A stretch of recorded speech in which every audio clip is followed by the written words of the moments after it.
일려 선교의 특성이 있겠습니다.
아멘. 성경 말씀 봉독하겠습니다. 느헤미야 6장 1절로 9절 말씀입니다. 느헤미야 6장 1절로 9절 말씀 우리 함께 봉독할 텐데요. 우리 교독하도록 하겠습니다. 제가 먼저 읽고 여러분들이 읽고 그리고 마지막 절을 함께 읽겠습니다. 1절부터 9절까지입니다.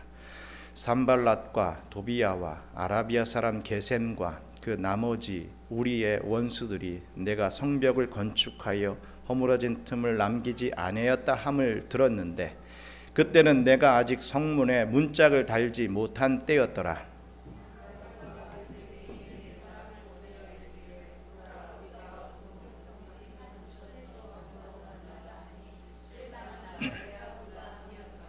내가 곧 그들에게 사자들을 보내어 이르기를 내가 이제 큰 역사를 하니 내려가지 못하겠노라. 어찌하여 역사를 중지하게 하고 너희에게로 내려가겠느냐 하매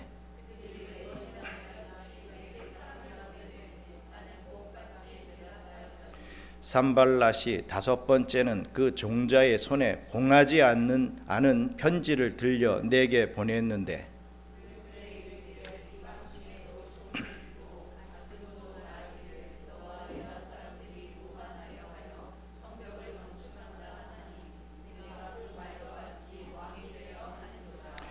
또 내가 선지자를 세워 예루살렘에서 너를 들어 선전하기를 유다의 왕이 있다 하게 하였으니 지금 이 말이 왕에게 들릴지라. 그런즉 너는 이제 오라 함께 의논하자 하였기로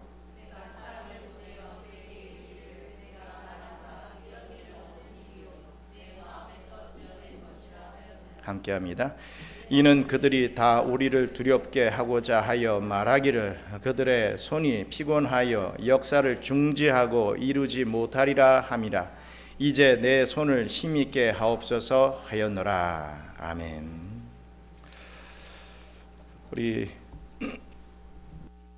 인사 나누겠습니다. 우리 성대 여러분들, 옆 사람들과 함께 이제 많이 쉬었으니 힘있게 일합시다. 힘있게 일합시다. 다시 한번 이제 많이 쉬었으니 힘있게 일합시다. 제가 사역하던 중국도 한 10일 이상을 쉬는 국경절이 있지요. 근데 이 필리핀도 이렇게 일주일 내내 쉬는 날이 있을 줄 몰랐습니다.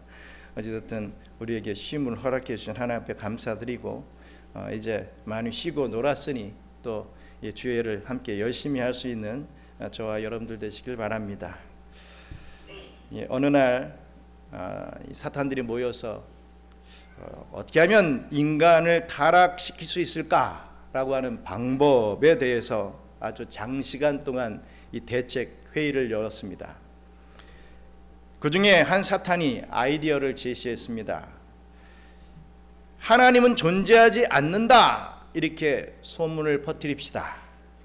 그러면 세상은 금방 불신의 땅으로 변할 것입니다. 이런 아이디어를 제시했습니다. 그러나 그 말에 기뻐할 줄 알았던 이 사단의 우두머리는 고개를 저었습니다. 그리고 그것은 안 된다라고 했죠.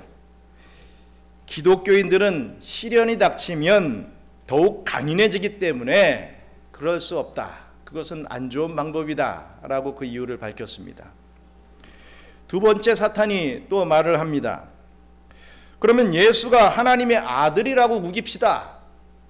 그러면 교회 내에 큰 혼란이 일어날 것입니다. 사탄의 우두머리는 또다시 고개를 젓습니다.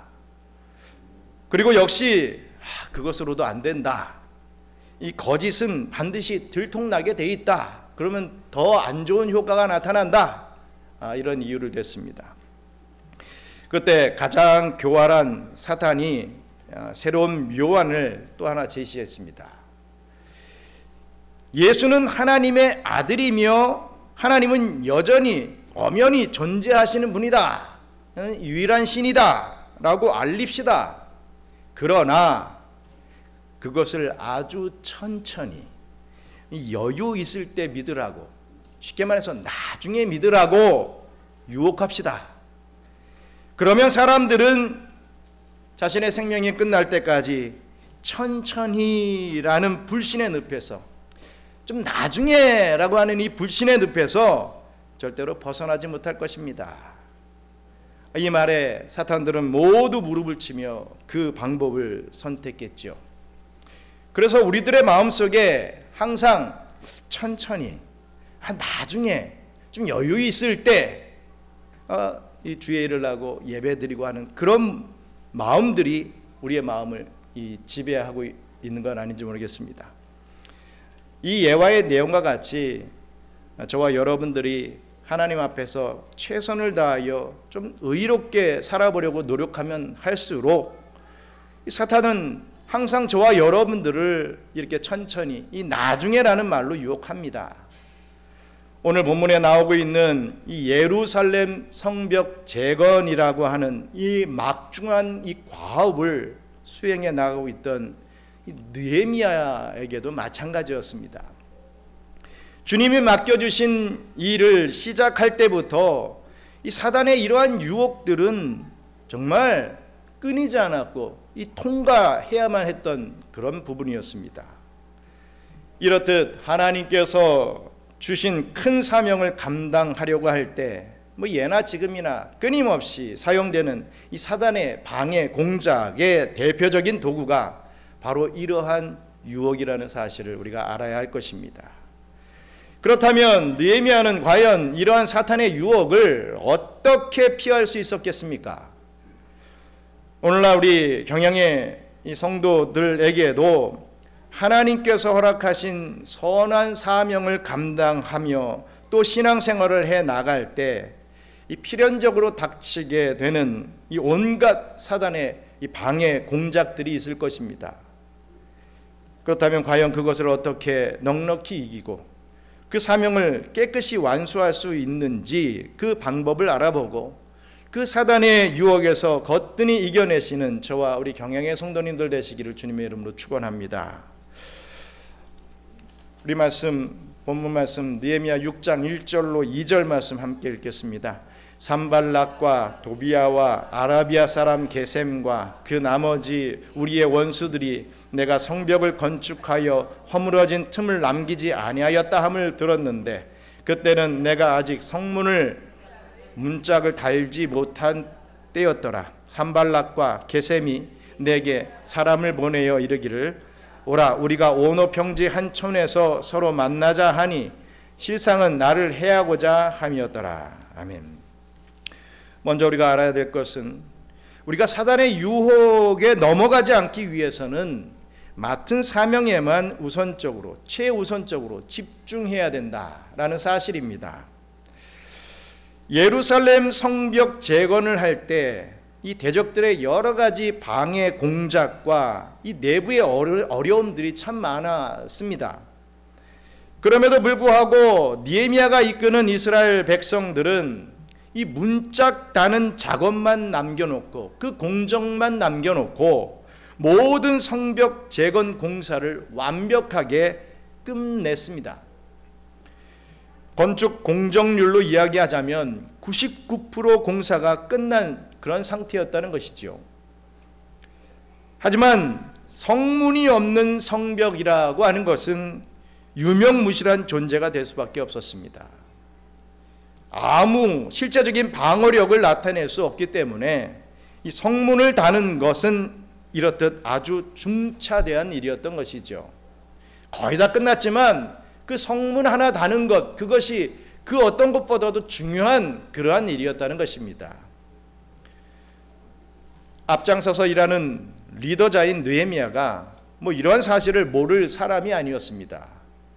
그래서 느헤미야는 하루라도 더 빨리 이 성문에 문짝을 달기 위해서 이 마지막 이 박차를 가하고 있던 그런 중이었습니다. 이러한 정보를 들은 느헤미야의 대적들, 오늘 성경이 말하고 있는 이 사마리아 지방의 총독 산발랏이라고 하는 사람, 또 그의 참모 도비야, 그리고 아라비아인들의 지도자인 게셈은 몹시 당황하고 분노했던 것입니다. 그들은 어떻게 해서든 느헤미야가 하는 일을 저지하려 했습니다. 이권이 달려있기 때문이죠. 예루살렘 성이 이 성벽이 잘 건설이 되면 그동안의 자기들의 이권들이 없어지게 되는 것이었습니다. 지금의 중동 사태도 딱 그러한 부분입니다. 이스라엘이 점점 커지니까 밀려났던 팔레스타인 사람들이 더 이상은 안 된다라고 하는 그런 부분으로 해서 전쟁을 시작한 건 아니겠습니까? 하나님을 대적하는 사단의 세력들이 가장 견딜 수 없는 것은 하나님의 일이 활발하게 진행되는 것, 이것입니다. 그래서 대적들은 느헤미야가 하는 일을 막기 위해 온갖 수단과 방법을 다 동원하다가 이제는 느헤미야를 유인하여 암살하려고 하는 그런 음모를 꾸미게 된 것입니다. 그러나 느헤미야를 암살하는 일은 결코 쉬운 일이 아니었습니다. 예루살렘 성에서 느헤미야의 부하들이 얼마나 철저하게 경계하고 있는지는 이 대적들조차도 다 알고 있었던 사실이었죠. 느헤미야를 예루살렘 이제 밖으로 유인해야 이 느헤미야를 암살할 수 있다. 그 안에서는 안 된다. 밖으로 유인해내자. 이렇게 판단을 하게 된 것입니다.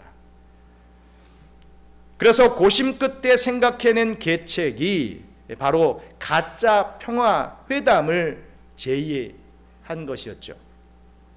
대적들은 느헤미야에게 지금까지 내가 성벽 공사를 중단시킬 목적으로 너를 계속해서 방해해왔다. 내가 인정한다. 내가 참 잘못했다.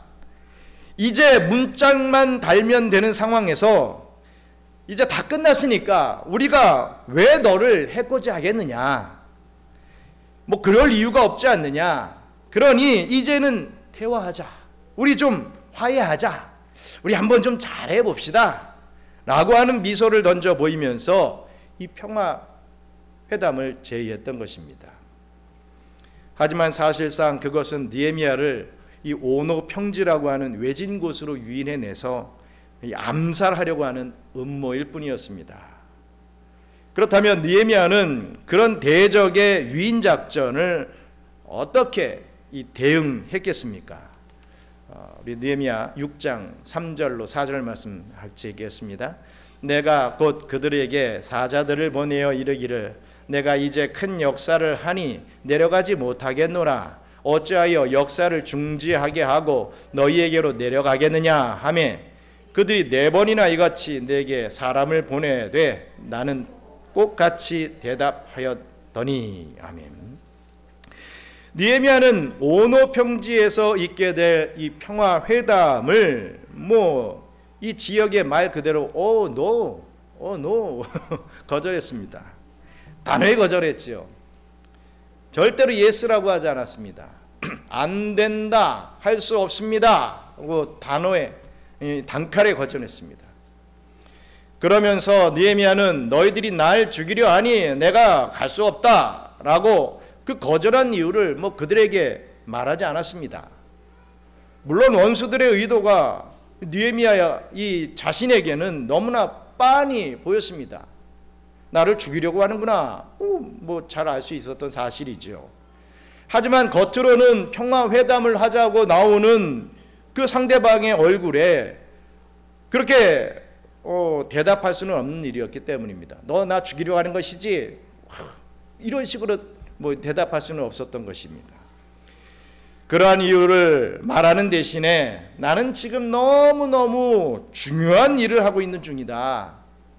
어찌하든지 예루살렘 성벽의 문짝을 내가 하루라도 빨리 달아야 하는데 이 일 때문에 정말 눈꽃 틀 새 없이 나는 바쁘다. 미안하지만 안 되겠다. 내가 나갈 수가 없다. 이렇게 딱 잘라 거절했던 것입니다. 다른 관점으로 생각해 본다면 느헤미야가 이 대적들의 저의를 잘 고려해 보고 또 모처럼 그쪽에서 먼저 청해온 기회를 어떻게든 잘 활용해 볼 수도 있었을 것입니다. 또 위험이 있을 것 같으면 호위병들을 많이 데려가 가지고 대적들과 단판을 지을 수도 있는 그런 방법을 선택할 수도 있었습니다. 그리고 어쨌든 피차 대적 관계에 있는 것보다는 서로 평화적으로 공존할 수 있는 계기를 마련하는 것도 괜찮은 판단일 수도 있다. 이렇게 생각했을 것입니다.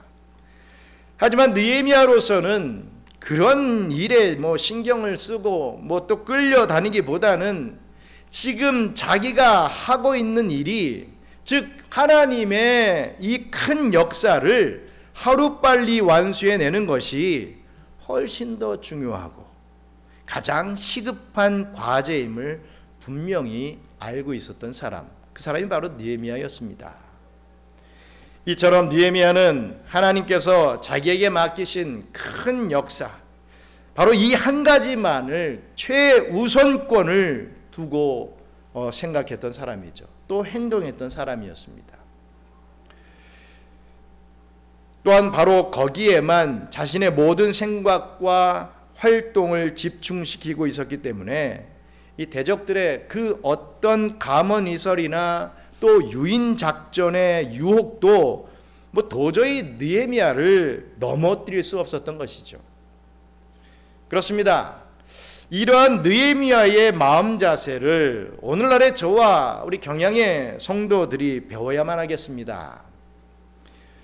시골에서 과수원을 하는 농부들에게 물어보면 이 사람들 보기에 이 눈에 보기에 근사한 가지 또 무성한 가지일수록 의외로 그 가지에서 나는 열매가 부실하다고 합니다. 그래서 농부는 과감하게 무성한 가지를 쳐서 아주 작고 심플하게 만들어 버린다는 것이죠. 그러나 이것이야말로 풍성한 열매를 얻게 되는 유일한 방법이라는 사실입니다. 느헤미야는 예루살렘 성벽을 쌓는데 최우선순위를 두고 이 다른 것은 과감하게 가지치기를 했기 때문에 이 성전 재건의 사역을 온전히 감당해낼 수 있었던 것입니다. 이것저것 다 신경 쓰고 뭐 다 관여하다 보면 실상 해야 할 일을 못하게 되는 것, 우리가 다 어떻게 보면 경험한 일 아니겠습니까? 그 최우선 순위의 사명에 집중하기 위해서 느헤미야처럼 이 사단의 유혹을 우리는 거절할 줄을 알아야 할 것입니다. 이렇듯 과수원의 농부와 같이 튼실한 열매를 얻기 위해서 이 가지치기를 할 줄을 알아야 하는 것입니다. 그래야 저와 우리 경양의 성도 여러분들은 이 사명에 집중할 수 있게 되는 것이죠. 그렇습니다. 아주 가까운 관계의 사람들을 통하여 다가오는 유혹들을 이렇게 단호하게 거절할 수 있을 때 참 쉽지 않지만 어찌든지 NO 하면서 거절할 수 있을 때 그 결단의 마음을 인정하신 하나님께서 엄청난 미래를 저와 여러분들에게 허락하여 주실 것입니다. 그런데 이런 말씀을 드리면 또 오해하시는 분들이 있습니다. 꼭 주의를 이렇게 하시면 어떻겠습니까? 하는 그런 부분에는 정말 단칼로 NO 하시는 분들이 참 많아요. 교회에. 주의 일을 하자 할 때는 예스를 해야 되고 세상에 빠지러 나가 좀 이리를 세상으로 오라, 우리와 함께 즐기자, 좀 평화하자, 이런 것은 노를 해야 되는데 그 반대로 살 때가 우리가 얼마나 많이 있습니까? 우리가 잘 분별할 줄 알아야 됩니다. 어느 때 노를 하고 어느 때 예스 할지를 알아야 된다는 것이죠. 사단의 유혹이 있을 때마다 하나님께 기도하고 또 말씀의 은혜 받아서 우선순위를 잘 판단할 수 있는 지혜를 구하시기 바랍니다. 무엇보다도 하나님께 예배드리는 것에 최우선순위를 두고 신령과 진정으로 예배를 드리는 그런 복된 인생이 되시기를 축원합니다. 여러분, 우리가 삶을 살아갈 때 때로는 인간적인 친분 때문에 또 눈앞에 보이는 뻔히 보이는 어떤 이익 때문에 또 좀 내가 좀 몸이 좀 편하기 위하여서 거절하지 못하고 뛰어들었다가 이 땅을 치고 후회하는 경우가 얼마나 많이 있습니까? 아무리 남녀 관계가 복잡한 사람도 결혼을 하면 모든 다른 여자 관계를 다 정리해야 합니다. 깔끔하게 정리해야 되죠.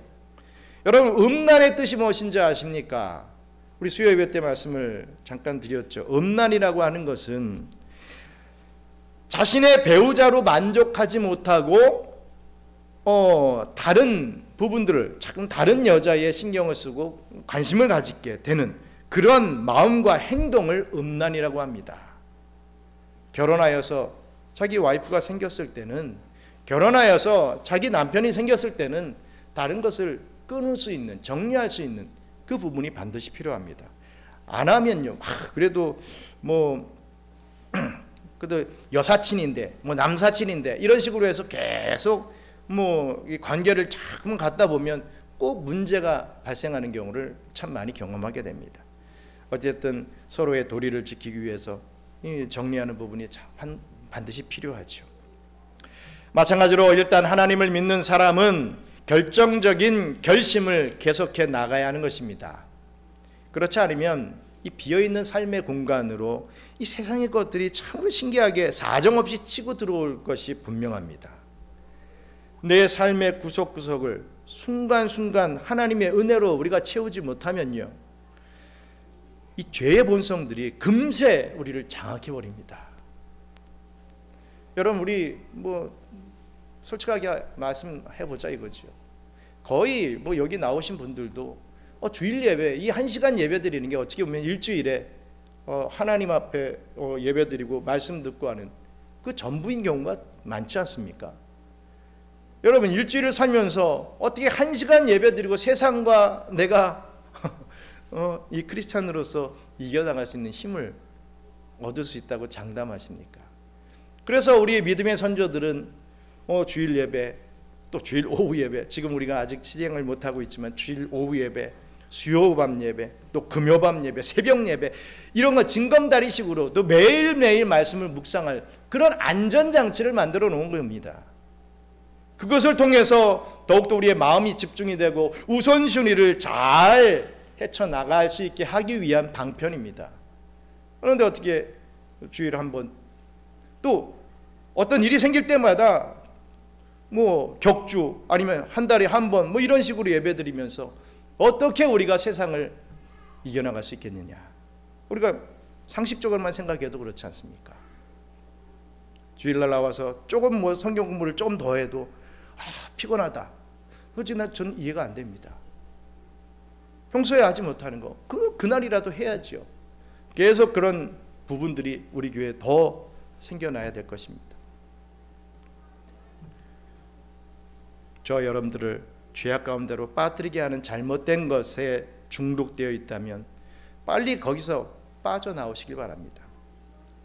그러기 위해서는 일단 자신의 모든 생활을 바로 예수 목적에 집중시켜야 됩니다. 오직 하나님께서 나에게 어떠한 사명을 맡겨주셨나 하는 그 사명 목표에만 어찌든지 최우선을 부여하며 살아갈 수 있어야 할 것입니다. 사단이 어디를 찔러보아도 꿈쩍하지 않는 그런 신앙의 기본기를 다지는 저와 여러분들 되시기 바랍니다.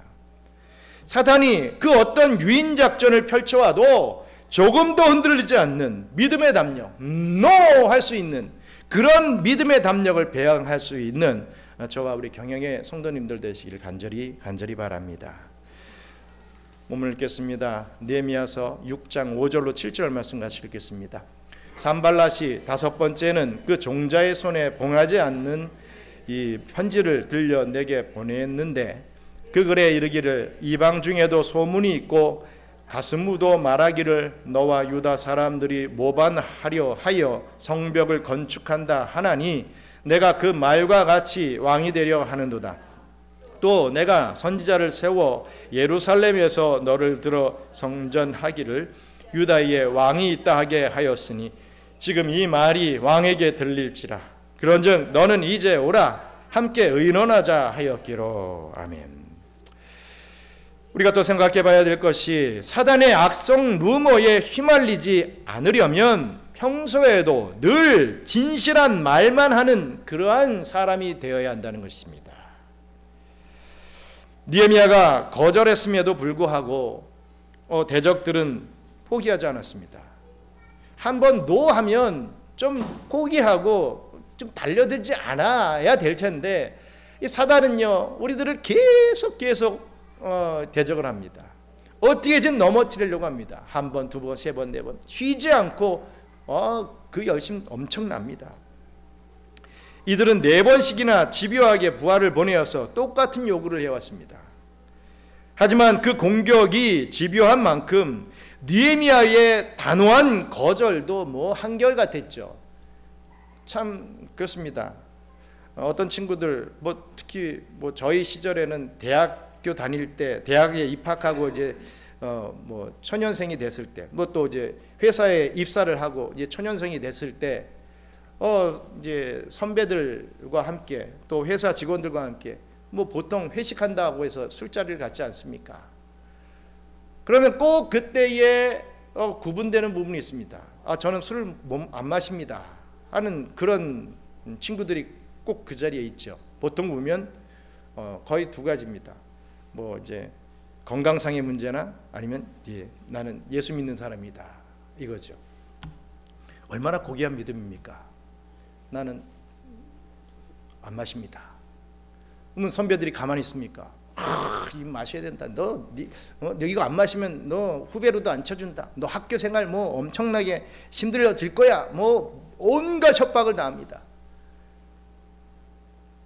그런데 끝까지 안 마시는 친구도 있고, 이제 처음부터 마시는 친구가 있고, 근데 제일 안 좋은 케이스는 거절했다가 중간에 마시는 친구. 믿는다고 하면서 거절하다가 중간에 마시면, 제가 보아온 그 생활들을 보면 이 친구는 술 마시는 쪽에도 못 끼고 안 마시는 쪽에도 못 끼더라 이겁니다. 애매하게 중립적으로 좀 왕따 비슷하게 당하는 경우들을 많이 봅니다. 뭐 어떻게 경험하신 분 혹시 계십니까? 거절하려면 아예 딱 거절해야 됩니다. 딱 거절한 친구들은요, 대학 4년 내내 건드리질 않아요. 아, 쟤는 안 마시는 애 하면서 선배들도 아예 건드리지 않습니다. 물론 뭐 선배들 간에 술 마시면서 어떤 뭐 뜨거운 얘기를 하고 뭐 으쌰으쌰하는 그것은 없을지라도 정말 저 친구는 정말 크리스찬이야, 딱 인정받고 살아가더라고요. 나 중간에 마시는 사람들은 푹 이상하게 자꾸만 시험에 빠지는 거예요. 이도 안 되고 저도 안 되고, 뭐 그런 경우들을 많이 보게 됩니다. 느헤미야도 이 5번에 걸쳐서 유혹을 계속해오는 그 과정 속에서도 뭐 3번까지 거절하다가 4번째 그래 내가 나가지 이렇게 하지 않았다는 겁니다. 그 말씀하려고 얘기 드립니다. 단호하게 거절했고 한결같이 거절했습니다. 그러자 대적들은 이번엔 술책을 바꿔서 이 5번째는 봉하지 않은 편지를 써서 그 종자의 손을 통해서 느헤미야에게 이 편지를 보내왔습니다. 그 당시에는 편지의 내용을 수신자만 볼 수 있게 하기 위해서 이 두루마리를 점토나 밀랍 같은 것으로 봉했습니다. 그래서 볼 때만 끊을 수 있도록, 그래서 이게 끊어지면 열어봤구나 이것을 알 수 있게끔 그런 장치를 취했다는 것이죠. 보통 이제 무슨 액체 같은 거 넣고 뭐 진흙 같은 거 넣고 도장을 딱 찍어가지고 편지 이렇게 보내는 그런 식입니다. 만일 중간에 누가 뜯어 보았을 경우에는 이렇게 표가 나도록 했던 것이죠. 하지만 느헤미야가 받은 것은 봉하지 않는 편지였습니다. 즉 말하자면 봉투에 풀칠조차 하지 않고 발송된 편지였다는 것이죠. 그런데 이런 우편물들은 그 내용을 수신자가 아닌 뭐 다른 사람들이 그냥 열어봐도 아무런 상관이 없다는 의미가 자동적으로 내포해 있습니다. 그렇다면 느헤미야의 대적들이 지어낸 소문들로 가득 찬 이 편지를 보내면서 일부러 봉하지 않았던 그 의도가 무엇이겠습니까? 그것은 편지에 담긴 내용이 다른 사람들에게도 읽혀져서 그 거짓 소문이 모든 유다 백성들에게 널리 퍼지기를 바랐기 때문입니다. 대적들의 목적은 헛소문을 퍼뜨려서 느헤미야를 위협하고 또 두렵게 하는 것에 있었던 것이죠. 그야말로 악성 루머를 퍼뜨리려고 한 것입니다. 요즘에도 보면 이러한 유언비어가 얼마나 많이 돌아다닙니까? 이러한 악플, 요즘엔 악플이라고 하죠. 이런 악플들로 얼마나 많은 사람들이 뭐 자살하는 길을 택하고 폐인이 되고 불안감에 하루하루를 사는 사람들이 또 얼마나 많이 있습니까? 특히 뭐 선거철만 되면 계속해서 이러한 악성 루머는 양상되고 있습니다. 저 사람이 이런 짓을 했대더라. 아니 말고 다 그런 걸로서 믿다가 나중에 뭐 재판까지 가가지고 무효 혐의를 받아도 그 소모된 시간과 물질 그리고 이 상처받는 그 이미지들 이게 훼손이 된 것은 다시 회복하기가 힘들죠. 뭐 어제도 잠시 뭐 김건모가 어떻게 지내는가 뭐 그런 뭐 기사가 떴길래 잠깐 읽어봤더니 다 무혐의 혐의를 받고 지금 뭐 자전거 타면서 마음을 다스리고 있다 뭐 그런 기사가 떠 있더라고요. 뭐 아님 말고 그 사람 인생은 다 피폐되고 망해버렸는데 아님 말고 이러고 끝나버립니다. 정말 엄청난 죄가 아닐 수가 없습니다. 이따위 인터넷이나 사람들 간의 소문은 얼마나 순식간에 퍼지는지요. 이 안 좋은 악성 루머들은 뭐 돈을 안 줘도 뭐 열심히 퍼다 날릅니다. 좋은 얘기들은 걸러내요. 안 퍼다 날릅니다. 근데 안 좋은 얘기가 나왔다면 얘가 이랬더라 제가 저랬더라 엄청나게 뭐 순식간에 퍼져버리죠. 요즘 뭐 인터넷이 잘 돼 있으니까 그 옛날보다 얼마나 빠르고 또 강하게 확산이 되겠습니까?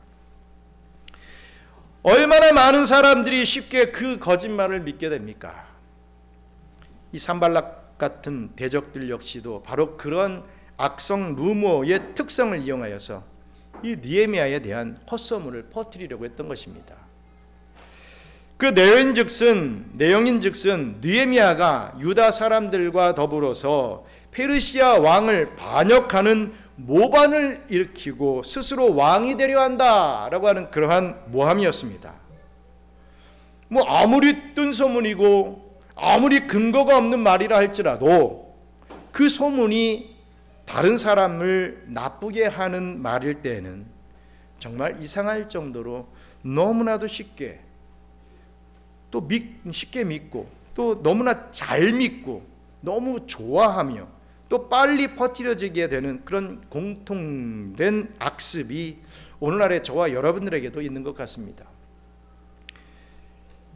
여러분들은 그런 악성 루머의 대상이 되는 그 당사자가 받는 피해와 고통이 얼마나 극심한 것인지 생각해 보신 적이 있습니까? 분명히 그런 큰 고통은 이 당해본 사람만이 느낄 수 있을 것입니다. 그렇기 때문에 저와 우리 경영의 성도 여러분들은 그러한 거짓 악성 루머를 너무 쉽게 믿어서는 안 되며 또 그것을 퍼뜨리는데 기여해서도 안 될 것입니다. 여러분, 상대방을 가리키는 이 손을 한번 보십시오. 딱 가리치면 손가락 하나는 상대방을 가리키지만 나머지 손가락은 자기 자신을 가리키게 되어 있습니다. 우리는 나머지 4개 이 모든 손가락을 다 펴서 이 상대방을 가리켜야 됩니다. 상대방을 한번 비방하면 자신은 4번 비방당하는 그런 것과 같이 저와 여러분들은 그러지 않기 위해서는 나머지 손가락을 다 펴고 그 손으로 상대방을 축복하는 축복자가 되시기 바랍니다. 맨날 저 사람은 이러지 마시고 저 사람은 저렇게 참 축복받을 자야. 저 사람은 참 이런 게 참 좋은 면이 있어.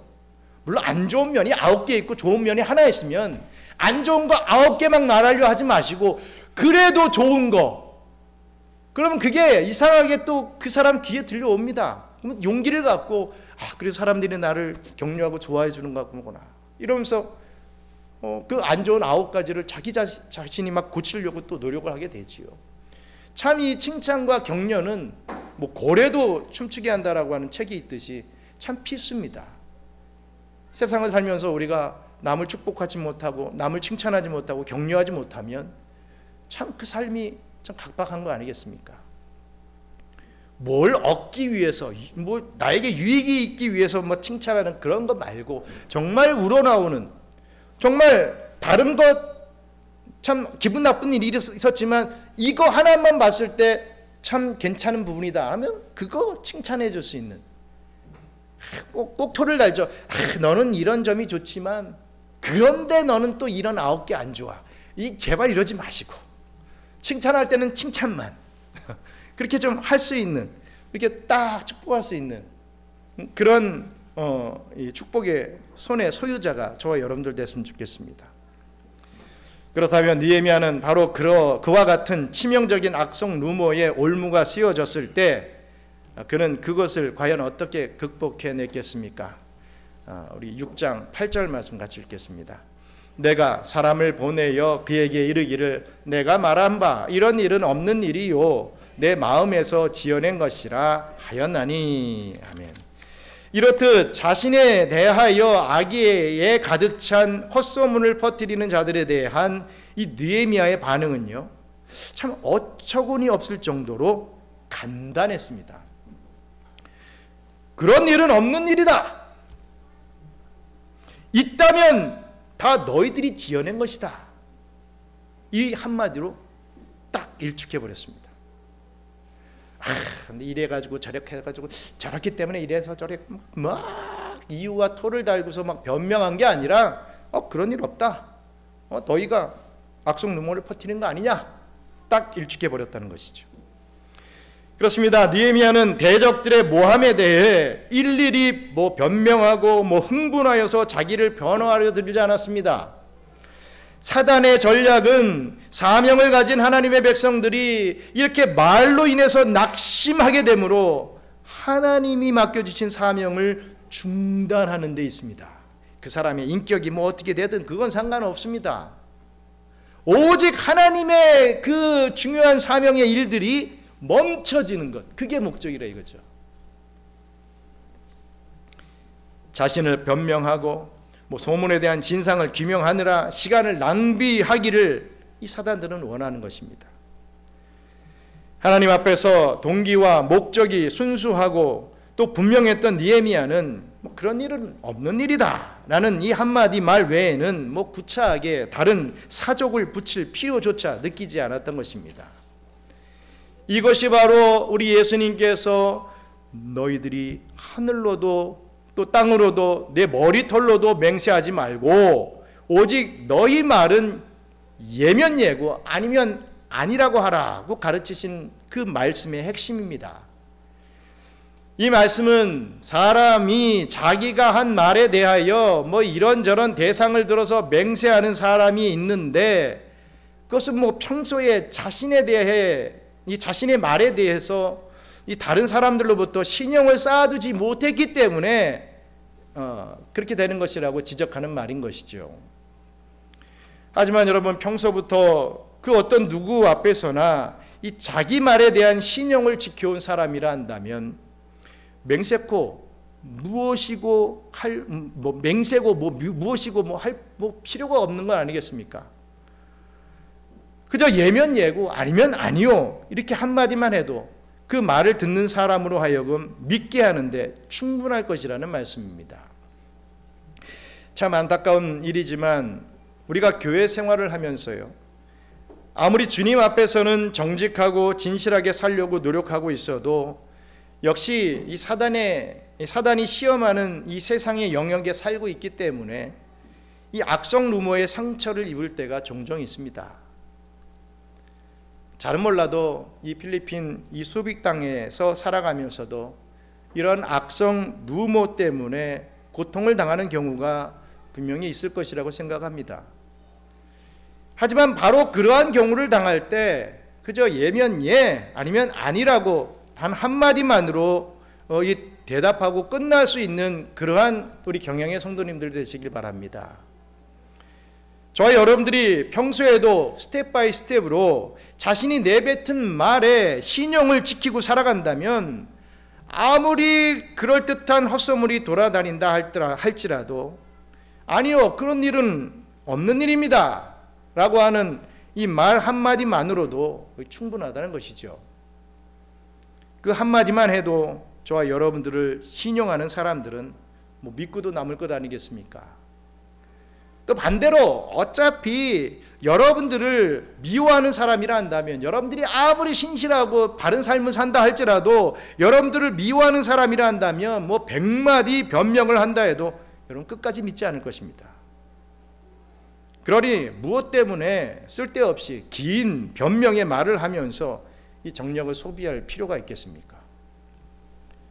평소에 나누는 대화 한마디부터 늘 진실한 말만 하는 믿을 수 있는 사람이 됨으로써 온갖 악성 루머와 거짓 소문으로 우리를 유혹하는 그 사단의 올무에서 가볍게 벗어날 수 있는 저와 우리 경양의 성도님 되시기를 바랍니다. 사랑하는 우리 경양 선교교회 성도 여러분, 오늘 본문 이 제일 마지막에 이 9절에 이 느헤미야는 이렇게 하나님 앞에 기도하고 있습니다. 9절 말씀 마지막으로 읽겠습니다.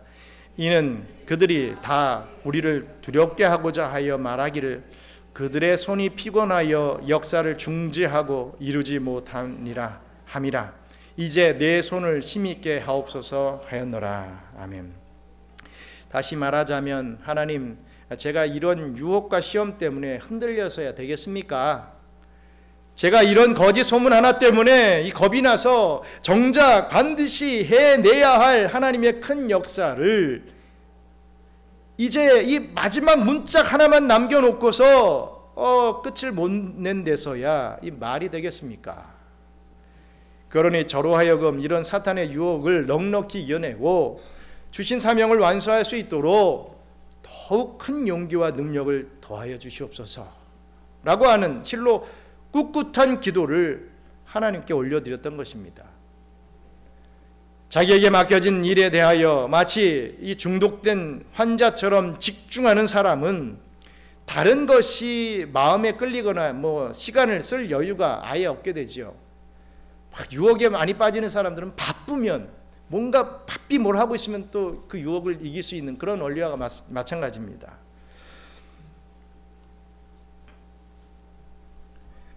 마찬가지로 오직 예수 목적에 사로잡히고 하나님께서 주신 사명을 수행하는 일에 집중하는 사람은 사단의 유혹이 비집고 들어올 틈조차 완전히 막을 수 있게 되는 것입니다. 더 나아가 평소부터 자신의 말과 행동에 진실한 신용을 쌓아두는 것만이 그 어떠한 악성 루머에 말려들게 되어도 예면 예 아니면 아니요 라는 말 한마디로 넉넉히 빠져나올 수 있는 이 유일한 대비책이 됩니다. 왜 저 사람은 나를 안 좋게만 생각하지 하면서 그 사람 탓만 하지 마시고 평소에 나의 말과 행동이 어떠했는지를 먼저 생각할 줄 알아야 한다는 것이지요. 평소부터 신용을 쌓은 사람에게는 결국 그 어떠한 루머, 이 악성 루머도 통할 수가 없기 때문입니다.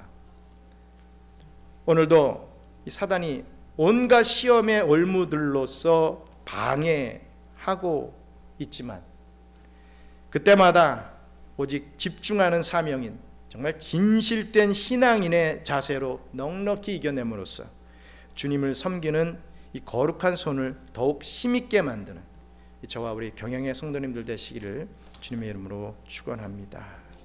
감사합니다. 하나님, 우리의 삶을 되돌아보며 내가 10년, 20년, 30년, 40년, 50년의 삶을 어떻게 살아왔는지를 한번 되돌아보기를 원합니다. 어떻게 보면 잘 살아온 것 같은데 저 사람보다야 내가 나은 것 같은데 저런 악인보다야 내가 엄청난 선한 사람이지 라고 하며 살아온 것 같지만 정말 하나님 앞에 우리의 삶을 비춰봤을 때 과연 나의 삶은 어땠는지 우리가 한번 조명해 보기를 원합니다. 우리 최우선순위를 하나님 앞에 맞출 수 있도록 역사해 주시옵소서. 자꾸만 세상에 이리저리 휘둘리는 저희들 되지 않게 도와주시고 굳건히 뿌리 박고 주님만 바라보며 주님이 인정해 주시는 그런 삶을 살아갈 수 있는 저희들 될 수 있도록 축복해 주시옵소서. 이제는 우리 구주 예수 그리스도의 은혜와 크고 놀라우신 창조주 하나님의 사랑과 부회사 성령님의 교통감화 위로 충만하심이 그 어떠한 사탄의 유혹과 방해가 온다 해도 하나님이 맡겨주신 사명에 집중하며 승리하기를 소망하는 우리 사랑하는 경양 선교교회 모든 성도들 머리머리 위에 특별히 오늘 주님 앞에 나와 예배드린 우리 김성수, 김재나, 김승재 이 복된 가정 위에 이제로부터 영원토록 함께 있을지어다. 아멘.